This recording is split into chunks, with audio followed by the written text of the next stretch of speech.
বিসমিল্লাহির রহমানির রহিম। প্রিয় শিক্ষার্থীবৃন্দ, ন্যাশনাল কলেজের পক্ষ থেকে তোমাদেরকে স্বাগত জানাচ্ছি।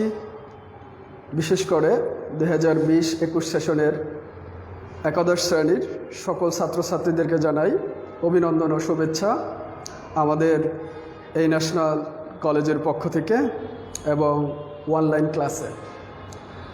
তো নিশ্চয়ই তোমরা সবাই ভালো আছো। তো আজকে তোমাদের সাথে আমার ফার্স্ট ক্লাস। তো এই ফার্স্ট ক্লাসে আমি আমার পরিচয়টা একটু ছোট করে দিচ্ছি। এর আগেও দেওয়া হয়েছিল, আবারও দিচ্ছি। আমি মোহাম্মদ সাইফুল ইসলাম, প্রভাষক, ফিনান্স, ব্যাংকিং ও বিমা, ন্যাশনাল কলেজ বাড্ডা, ঢাকা। তো আজকে যেহেতু এটি ফার্স্ট ক্লাস, সেহেতু আমি তোমাদেরকে বলবো তোমরা সবাই এই ক্লাসের সাথে সংযুক্ত থাকবে। তোমাদের সাথে সপ্তাহে 2 দিন আমার ক্লাস হবে, মঙ্গলবার এবং বুধবার একই টাইমে, অর্থাৎ 10টা 10-এ। তো আশা করি সবাই এই ক্লাসের সাথে সংযুক্ত হবে। তো যারা এখনও সংযুক্ত হচ্ছ, তো তোমাদের কিন্তু অনলাইন দিয়ে সব কিছু শুরু হয়েছে।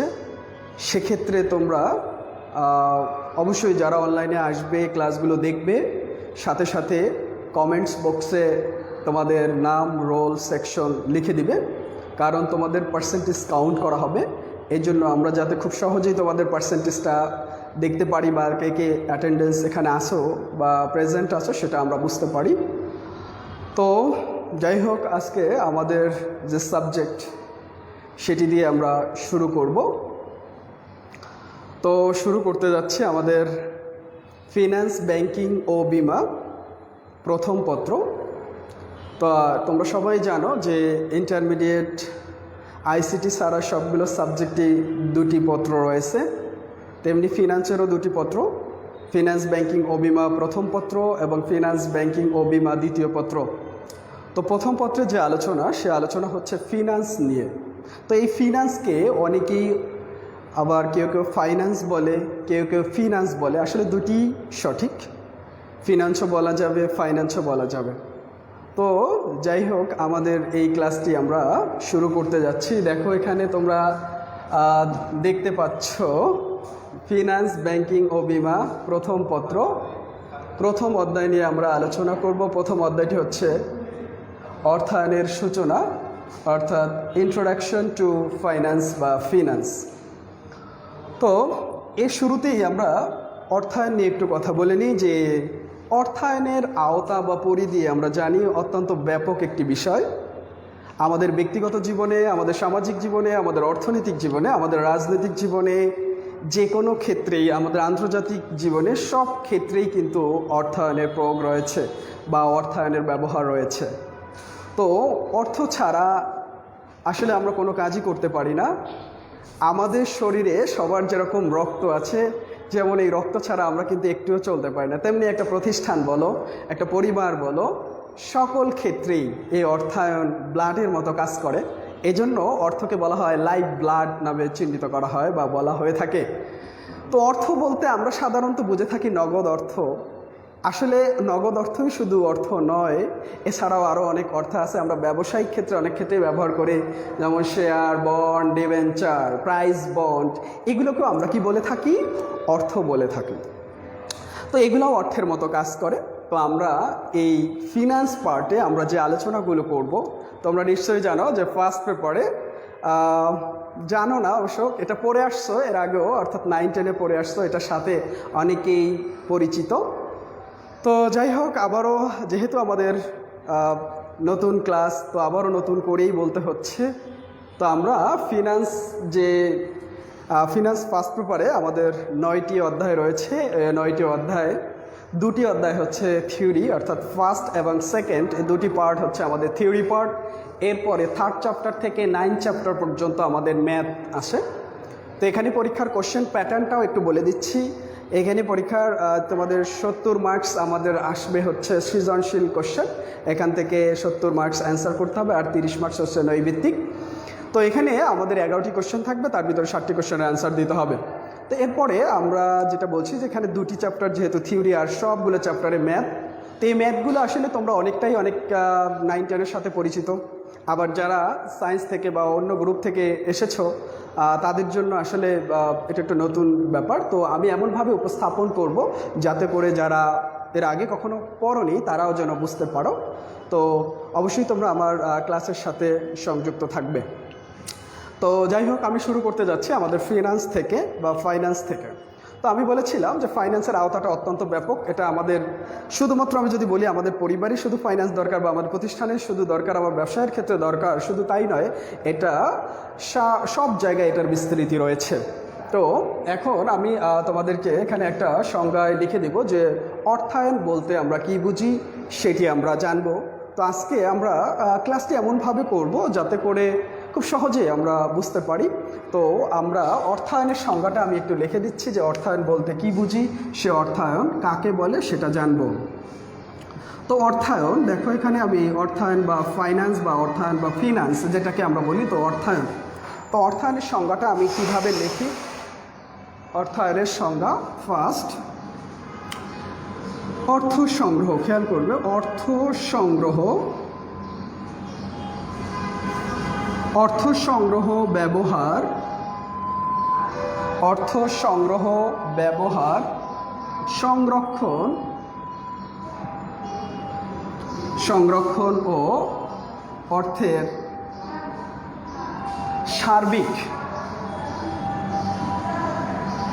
সার্বিক ব্যবস্থাপনাকে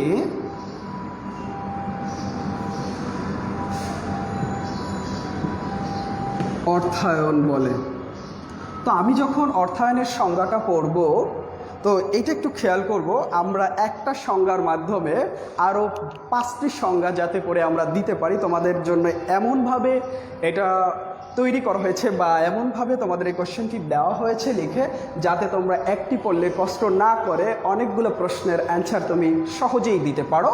তো সেক্ষেত্রে আমরা বলেছিলাম যে একটু খেয়াল করো, অর্থায়ন জিনিসটা আমাকে আগে বুঝতে হবে।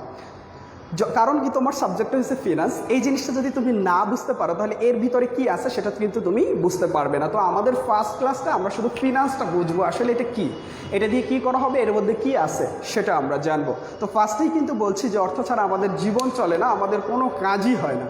তো এক্ষেত্রে কিন্তু বুঝতেই পারতেছো যে এই ফিনান্সটা কতটা গুরুত্বপূর্ণ। সেক্ষেত্রে তুমি যদি বলো যে এটা আমাদের ব্যক্তিগত জীবন, পারিবারিক জীবন সব ক্ষেত্রেই গুরুত্ব রয়েছে, তেমনি আমি যদি বলি তোমরা অ্যাজ লাইক এ কমার্সের স্টুডেন্ট, সেহেতু যে আমাদের এই সাবজেক্টটা খুবই ইম্পর্টেন্ট একটি সাবজেক্ট, খুবই ভাইটাল একটি সাবজেক্ট, যেটা তুমি পরবর্তী তোমার ক্যারিয়ার গঠনে অনেক ভূমিকা রাখবে। তো এই জন্য আমরা এই সাবজেক্টটাকে খুবই গুরুত্ব দিব। কারণ বর্তমানে অনেকেই চিন্তা থাকে যে আমি একজন ব্যাংকার হব, আমি যে কোনো মাল্টিন্যাশনাল কোম্পানিতে একটি ফাইন্যান্স বা ব্যবস্থাপক অবস্থায় আমি চাকরি করব, বিভিন্ন রকমের উদ্দেশ্য থাকতে পারে। সেক্ষেত্রে কিন্তু তোমার ফাইন্যান্স ব্যাপারটা বা ফাইন্যান্স বিষয়টা যদি তুমি ভালো করে না বুঝো, সেক্ষেত্রে কিন্তু তুমি ভালো করতে পারবে না। সেক্ষেত্রে আমাদের এই বেসিক জিনিসগুলো আমাকে বুঝতে হবে। তো আমরা যদি বেসিক জিনিসগুলো খুব সহজেই বুঝতে পারি, আমরা কিন্তু ভালো করতে পারবো ইনশাল্লাহ। তো আমরা দেখো অর্থায়ন জিনিসটা বুঝতে হলে আমাদের 4টি বিষয় মাথায় রাখতে হবে। ফার্স্ট, আমি কি বলেছি, অর্থায়ন মানে হচ্ছে অর্থ সংগ্রহ করা। আমরা 9-10-এ পড়ে আসছি, অর্থ সংগ্রহ করার প্রক্রিয়াকে আমরা বলতে পারি অর্থায়ন। শুধুমাত্র অর্থ সংগ্রহ করলে হবে না, আমাদের অর্থায়নের কাজ হয়ে যায় না। অর্থ সংগ্রহ করতে হবে, দেন এটাকে ব্যবহার করতে হবে। তুমি অর্থ সংগ্রহ করে বাসায় রেখে দিলে তার মানে তোমার এটাকে ফাইন্যান্সিং বলা যাবে না বা ফিনান্স বলা যাবে না বা অর্থায়ন বলা যাবে না। এটাকে অর্থায়ন করতে হলে অবশ্যই তোমাকে এটাকে ব্যবহার করতে হবে, এবং ব্যবহার করার জন্য তোমাকে অবশ্যই সঠিক জায়গায় ব্যবহার করতে হবে। এমন জায়গায় তুমি ব্যবহার করবে না যেখানে তোমার ক্ষতি হওয়ার সম্ভাবনা থাকে, এমন জায়গায় করবে না। অর্থাৎ তোমার সবচেয়ে প্রফিটেবল বা ভালো একটি লাভজনক জায়গায় যাতে করে তুমি এটা ব্যবহার করতে পারো সেদিকে খেয়াল করতে হবে। এরপরে দেখো, এটার জন্য আমাকে সংরক্ষণও করে দিতে হবে সব অর্থ। অর্থাৎ আমি অর্থ কালেক্ট করলাম, অর্থ কালেক্ট করে সবগুলো আমি কি ব্যবহার করব না, কিছু অংশ আমি ভবিষ্যতের জন্য কি করে দিব, রেখে দিব। এবং এই অর্থের, দেখো এখানে কিন্তু রেখে দেওয়ার পরও কিন্তু আমার কাজ শেষ হয়ে যায়নি। এরপর আরেকটা বলেছি, অর্থের সার্বিক ব্যবস্থাপনা। আমরা সবাই ব্যবস্থাপনা সম্পর্কে জানি। সাপোজ মনে করো তোমার একটি প্রতিষ্ঠান আছে, এই প্রতিষ্ঠানে অনেক কর্মকর্তা কর্মচারী কাজ করে, সেক্ষেত্রে তাদের বেতন দিতে হয় বা তাদের বিভিন্ন কাজ করতে হয়। তো কাজ করতে হয়, এটার জন্য কিন্তু আমাদের এই যে কোন খাতে কত যাবে, অর্থাৎ তার কাঁচামাল ক্রয় করতে হবে, পণ্য উৎপাদন করতে হবে, এখানে কর্মচারী যারা আছে তাদেরকে বেতন দিতে হবে, এই যে সমস্ত কার্যাবলীগুলো, এই কার্যাবলীগুলো সঠিকভাবে করা, সেটাকে আমরা বলতে পারি সার্বিক ব্যবস্থাপনা। তো এই সার্বিক ব্যবস্থাপনাকে আমরা বলতে পারি অর্থায়ন।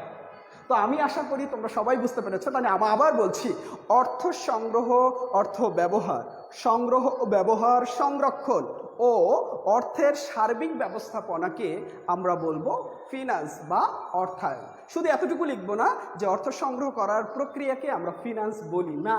শুধু অর্থ সংগ্রহ করলে ফিনান্সের কাজ শেষ হয়ে যায় না, ওটি সঠিকভাবে ব্যবহার করতে হবে এবং কিছু সংরক্ষণ করে রেখে দিতে হবে এবং এবং অর্থের সার্বিক ব্যবস্থাপনা করতে হবে, তাহলে আমরা এটাকে কি বলতে পারবো, ফিনান্স বলতে পারবো।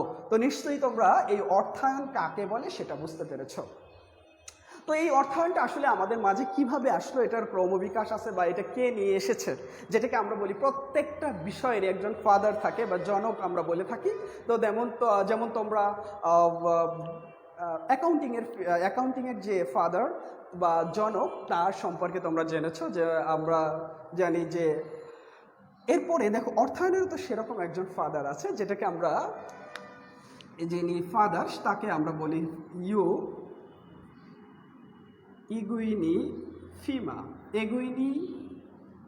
ফামা। তো এই যে ইগুইনি ফামা, ওনাকে আমরা বলতে পারি আধুনিক ফিনান্সের জনক। ইগুইনি ফামা হচ্ছে আধুনিক ফিনান্সের জনক বা আধুনিক অর্থায়নের জনক বলা হয়। উনি যুক্তরাষ্ট্রে জন্মগ্রহণ করে এবং ওইখানে শিকাগো ইউনিভার্সিটি আছে, ওই ইউনিভার্সিটিতে উনি ওখানে প্রফেসর হিসাবে আছে এবং উনি একজন নামী ব্যক্তি, যিনি হচ্ছেন নোবেল পুরস্কারও পেয়েছেন ইকোনমিক্সের উপরে। তো যাই হোক, অর্থায়ন, তাহলে আমরা বুঝলাম এই অর্থায়ন বিষয়টি ইগুইনি ফামা নামে একজন ব্যক্তি, তিনি আমাদের মাঝে নিয়ে এসেছেন। তো যাই হোক, এখন এই অর্থায়ন, যেটা অর্থায়নের আমি ফার্স্ট বলেছি, অর্থায়নের ফার্স্ট লাইনটি ছিল যে অর্থায়নের আওতা অত্যন্ত ব্যাপক একটি বিষয়। তা আমরা এটা জেনেছি এবং অর্থায়নের সংজ্ঞাটা আমি জেনেছি এবং অর্থায়নটা কি আমাদের মাঝে নিয়ে এসেছে সেটাও আমরা জানতে পেরেছি।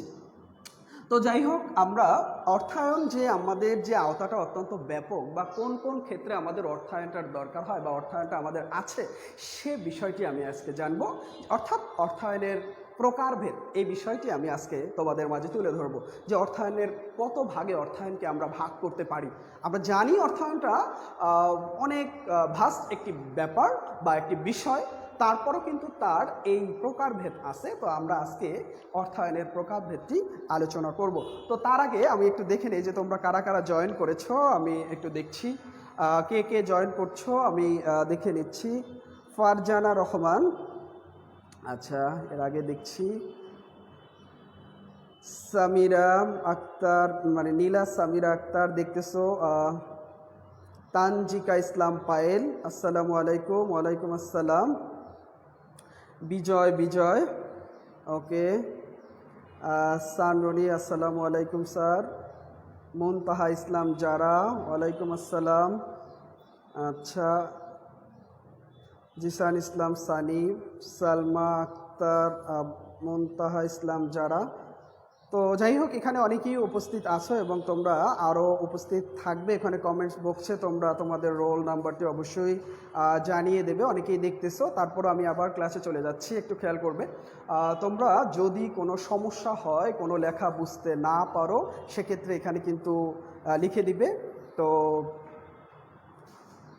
তো এখানে একটু খেয়াল করবে যে আসলে কিভাবে আমরা কি করতেছি, একটু যদি সমস্যা হয় সেটা কিন্তু এখানে কমেন্টস বক্সে জানিয়ে দেবে। তো যাই হোক, আমি আবার আমাদের টপিক্সে চলে যাচ্ছি।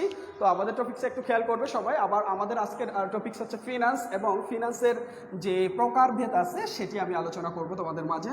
তো আমরা ফিনান্সের প্রকারভেদটা একটু দেখে নেব। তো ফিনান্সের প্রকারভেদ আমরা যদি বলি, ফিনান্সকে 5 ভাগে ভাগ করা হয়েছে, তোমরা নিশ্চয়ই এই সম্পর্কে অবগত আছো। তো তারপরও আমি যাব অর্থায়নের প্রকারভেদ। আমাদের হিডিংটা হচ্ছে অর্থায়নের প্রকারভেদ। তোমাদের সাউন্ডে প্রবলেম হলে অথবা লেখা দেখতে সমস্যা হলে অবশ্যই জানাবে। অর্থায়নের প্রকারভেদ।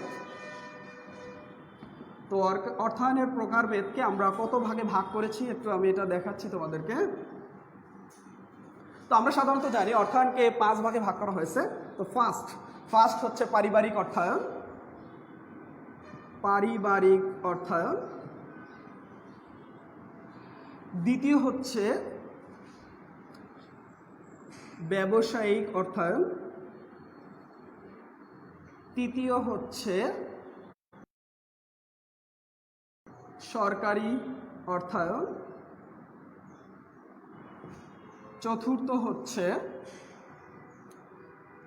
সরকারি, তো চতুর্থ হচ্ছে অব্যবসায়ী প্রতিষ্ঠানের অর্থায়ন,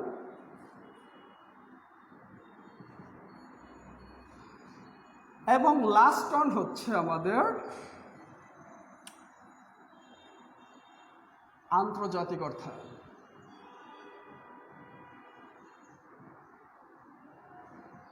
তো আমরা এখানে 5টি বিষয় দেখতে পাচ্ছি যে অর্থায়ন, তোমাকে যদি বলা হয় অর্থায়ন কত প্রকার বা কী কী, বা অর্থায়নকে কয় ভাগে ভাগ করা হয়েছে, তো আমরা এখানে অর্থায়নকে দেখতে পাচ্ছি। দেখো, অর্থায়নের প্রকারভেদ, অর্থায়নকে 5 ভাগে ভাগ করা হয়েছে: পারিবারিক অর্থায়ন, ব্যবসায়িক অর্থায়ন, সরকারি অর্থায়ন, অব্যবসায়ী প্রতিষ্ঠানের অর্থায়ন, আন্তর্জাতিক অর্থায়ন। তো এখন আমি এখানে তোমাদের এই 5টি বিষয়ে আলোচনা করব। তো সবাই আমার সাথে সংযুক্ত থাকবে এবং দেখবে কোনো সমস্যা হলে আমাকে এখানে কোশ্চেন করবে। তো দেখো, এখানে ফার্স্ট আমরা দেখতে পাচ্ছি পারিবারিক অর্থায়ন। আমি ফার্স্টে বলেছি আমাদের অর্থায়নের আওতাটা অত্যন্ত ব্যাপক একটি বিষয়। তো পারিবারিক অর্থায়ন শুধুমাত্র ব্যবসায়ের মধ্যে যে শুধু অর্থায়ন হয়ে থাকে এমন নয়, এটা পরিবারেও হয়ে থাকে। আর অর্থায়ন করতে গেলে আমাদের আরও একটি বিষয় মাথায় রাখতে হবে। অর্থায়নের সবসময় 2টি উৎস থাকবে, একটি হচ্ছে আয়ের উৎস থাকবে, আরেকটি হচ্ছে ব্যয়ের উৎস থাকবে। অর্থাৎ একটি উৎস থেকে অর্থ সংগ্রহ করা হবে এবং ওই সংগ্রহকৃত অর্থটাই অন্য জায়গায় ব্যয় করতে হবে, যেটাকে আমরা বিনিয়োগ হিসাবে চিহ্নিত করি। যাই হোক, সেক্ষেত্রে দেখো পারিবারিক অর্থায়ন। তো পারিবারিক অর্থায়ন কাকে বলে? আমি একটা কথা বলেছিলাম যে আমরা একটা সংজ্ঞা শিখেছিলাম ফার্স্ট, অর্থায়ন। ওই অর্থায়নের সংজ্ঞাটা দিয়ে আমি এখানে এই 5টি সংজ্ঞা যাতে করে লিখতে পারি, খুব সহজেই লিখতে পারি, তাহলে কিন্তু আমি ওই সংজ্ঞাটা একটু আবার রিমাইন্ড করতে হবে। আমি কি বলেছিলাম? অর্থায়ন বলতে আমরা কি বলেছিলাম? অর্থ সংগ্রহ, ব্যবহার, সংরক্ষণ ও অর্থের সার্বিক ব্যবস্থাপনাকে অর্থায়ন বলে। তাহলে তোমাকে যখন বলবে পারিবারিক অর্থায়ন, তো সেক্ষেত্রে কি করবে? পারিবারিক অর্থায়নের বেলায় একটু চেঞ্জ করবে। কি চেঞ্জ করবে? যে আমরা প্রথমে যে লিখেছিলাম যে অর্থ সংগ্রহ, এর আগে একটু বিষয় অ্যাড করে দিবে। তো এই নাম থেকেই আমি এটা লিখে দিব। তো আমরা কিভাবে লিখব? পারিবারিক অর্থায়ন যদি আসে সেক্ষেত্রে আমি এরকম লিখব যে পারিবারিক প্রয়োজনে, পারিবারিক প্রয়োজনে।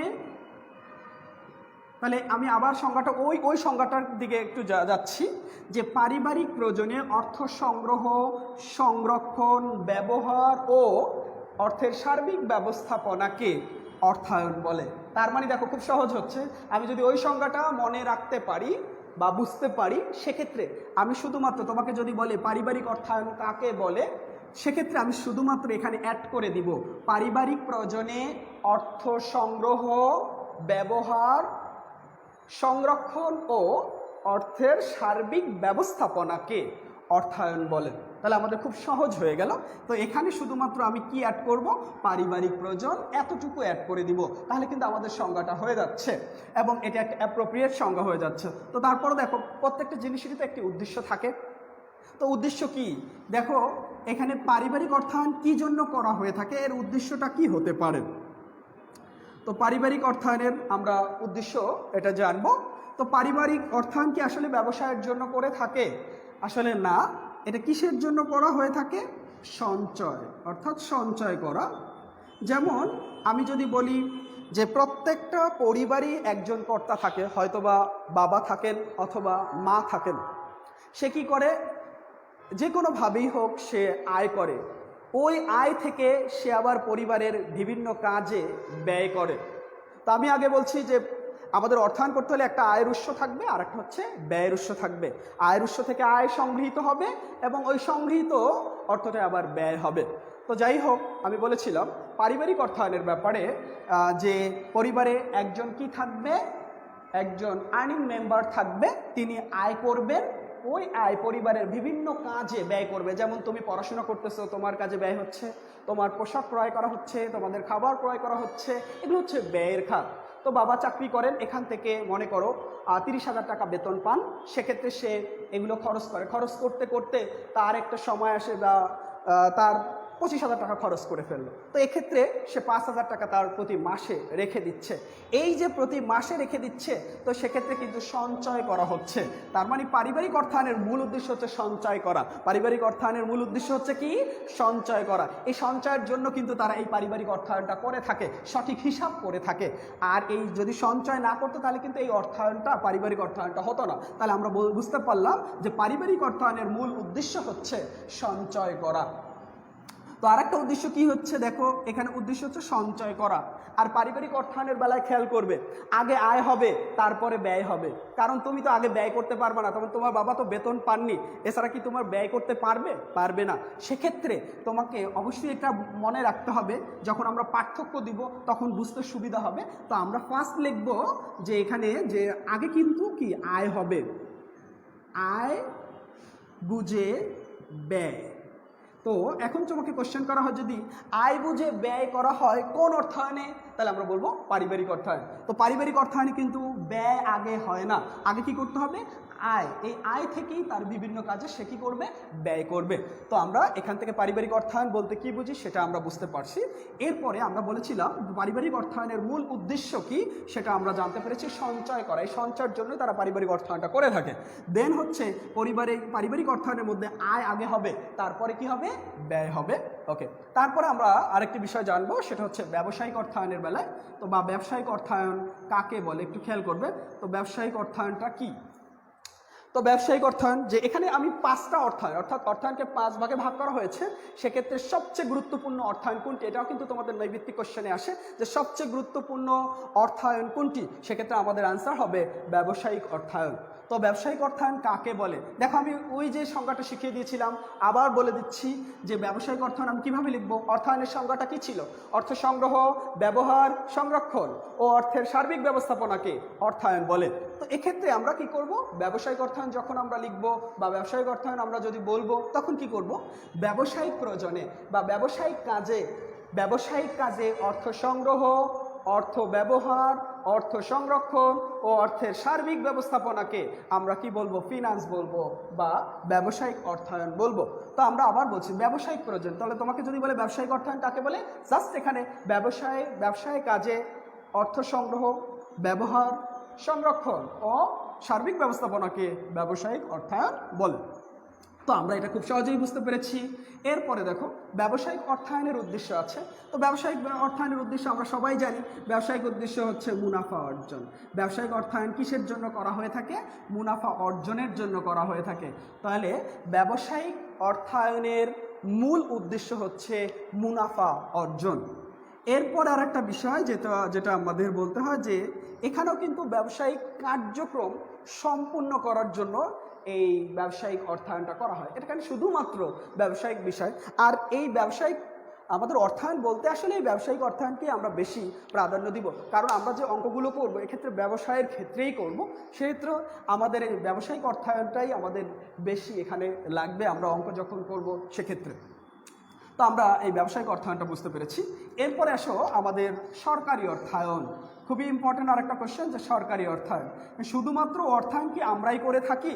না, সরকারও কিন্তু অর্থায়ন করে থাকে, বা সরকারের ক্ষেত্রে অর্থায়নের প্রয়োগ আছে। কিভাবে আছে দেখো।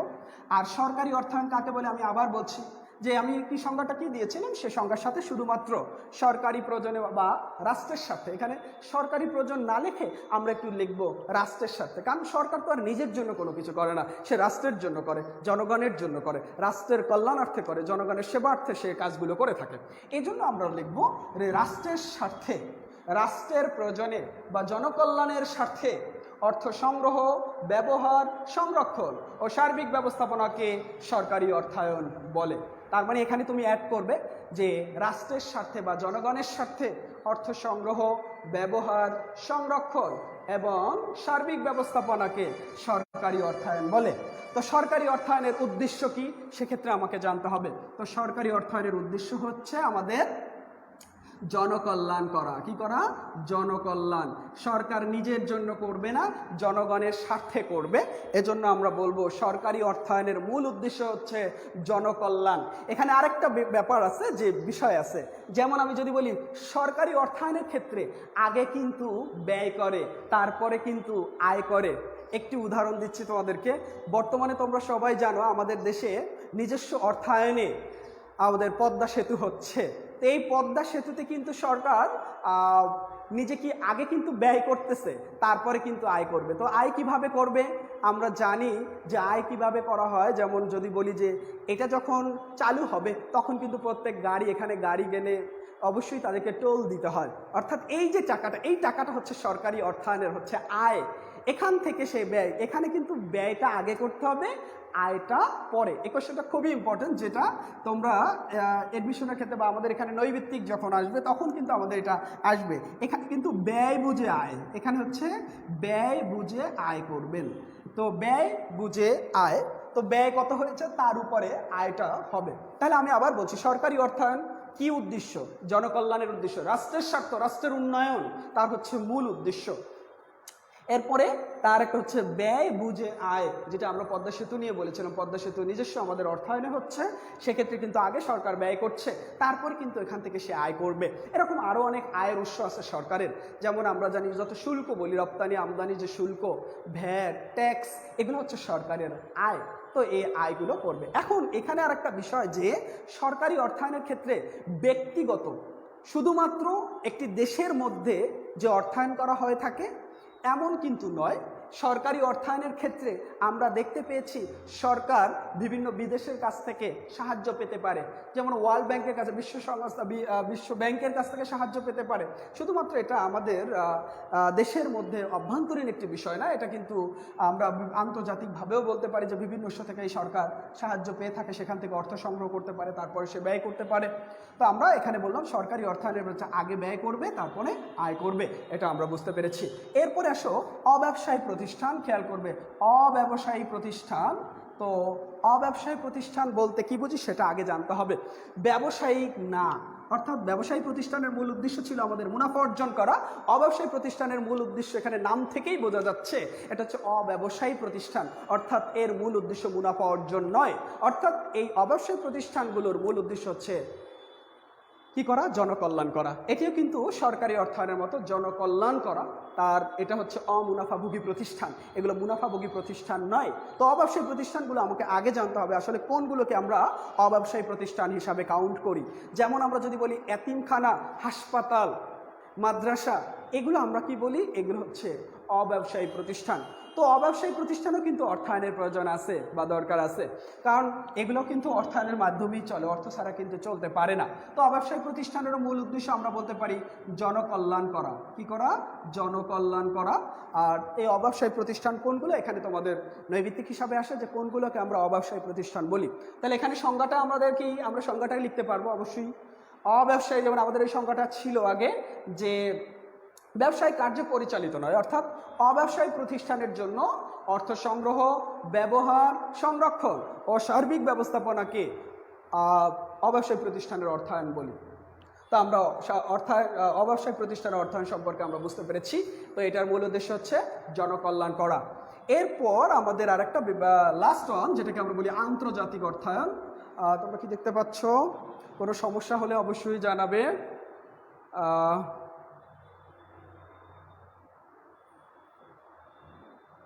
তো যাই হোক, এখানে আমরা লাস্ট অন যেটা আমরা লিখছি আন্তর্জাতিক অর্থায়ন। তো আন্তর্জাতিক অর্থায়নের মধ্যে আমাদের যে মূল উদ্দেশ্য, খেয়াল করো, আন্তর্জাতিক অর্থায়ন নাম থেকে বোঝা যাচ্ছে এটা শুধু আমাদের দেশের মধ্যে নয়, আমরা কিন্তু বিদেশের কথা চিন্তা করতে পারি। অর্থাৎ একটি দেশ অন্য আরেকটা স্বাধীন দেশের সাথে যখন কোনো লেনদেনের সাথে যুক্ত হয়ে থাকে সেটাকে আমরা আন্তর্জাতিক বলে থাকি। তো সেক্ষেত্রে আন্তর্জাতিক অর্থায়নও কিন্তু আমাদের দরকার রয়েছে। এই আন্তর্জাতিক অর্থায়নটা আমাদের মনে রাখতে হলে অবশ্যই আমাকে একটু মাথায় রাখতে হবে যে আমদানি রপ্তানির ব্যাপারটা আমাদের খেয়াল করতে হবে। অর্থাৎ আমরা এখানে সংজ্ঞাটা খুব সহজেই দেই, ওই সংজ্ঞাটা না লিখে যে আন্তর্জাতিক ক্ষেত্রে অর্থ সংগ্রহ, ব্যবহার এবং সার্বিক ব্যবস্থাপনাকে অর্থায়ন বলে, এটা হবে। তবে আমি একটু সহজভাবে মনে রাখি যে আমদানি রপ্তানির জন্য যে অর্থায়নটা করা হয়ে থাকবে সেটাকে আমরা বলবো কি? আন্তর্জাতিক অর্থায়ন। তো আমদানি রপ্তানি, এখানে মূল বিষয় হচ্ছে আমদানি আর একটা হচ্ছে রপ্তানি। তো আমদানি এবং রপ্তানি বিষয়ের সাথে জড়িত, মনে রাখবা আমদানি এবং রপ্তানি দেখলেই তোমাকে যদি উদ্দীপকে থাকে যে বলবে উদ্দীপকে কোন অর্থায়নের কথা বলা হয়েছে, যদি বলা থাকে এখানে আমদানি রপ্তানি, সেক্ষেত্রে তুমি কোন অর্থায়নটা লিখবে? আন্তর্জাতিক অর্থায়ন। তো আমরা এটি কিন্তু সবাই বুঝতে পেরেছি। তো আমাদের এখানে 5টি অর্থায়নের প্রকারভেদ ছিল, 5টির ভিতরে আমরা আলোচনা করেছি পারিবারিক, ব্যবসায়িক, সরকারি, আবাসিক প্রতিষ্ঠান, আন্তর্জাতিক অর্থায়ন। তো আমরা যদি সংজ্ঞা একটা, তোমাকে আমি কি বলেছিলাম একটা সংজ্ঞা শিখলে আমি 6টা সংজ্ঞা অ্যান্সার করতে পারবো, 6টা। দেখো এখানে 5টা এবং অর্থায়নের সংজ্ঞাটা আমরা খুব সহজেই দিতে পারবো। তো যাই হোক, এখানে এটা আমাদের আজকের আলোচনা ছিল। তো আজকের আলোচনা এতটুকুই করলাম। তো যদি তোমাদের সমস্যা হয় সেটা অবশ্যই জানাবে। আর আগামীকালকেও একই টাইমে 10টা 10-এ আবার এই চ্যাপ্টারের উপরই ক্লাস হবে, অর্থাৎ অর্থায়নের যে এখানে 5টা অর্থায়ন দেখিয়েছি, তার যে পার্থক্যটা একটু দেখাবো। কি পার্থক্য তোমরা সবাই লিখতে পারবে বা বুঝতে পারবে, কারণ কি এখানে আমি লিখে দিচ্ছি। এখন তোমাকে যদি পার্থক্য দিতে বলে তুমি অবশ্যই কি লিখতে পারবে। তো অবশ্যই আরেকটু কথা বলে যে ক্লাস শুরুর সাথে সাথে অবশ্যই খাতা কলম নিয়ে বসবে, কারণ এখানে অনেকগুলো ইম্পর্টেন্ট কথা বলা হয়, এগুলো লিখে রাখবে। পরবর্তীতে কিন্তু তুমি এখানে যে কোশ্চেন পরীক্ষা হবে বা আমাদের এগুলো তুমি খুব সহজে অ্যান্সার করতে পারবে। তো আশা করছি যে ক্লাসটি তোমরা সবাই বুঝতে পেরেছো।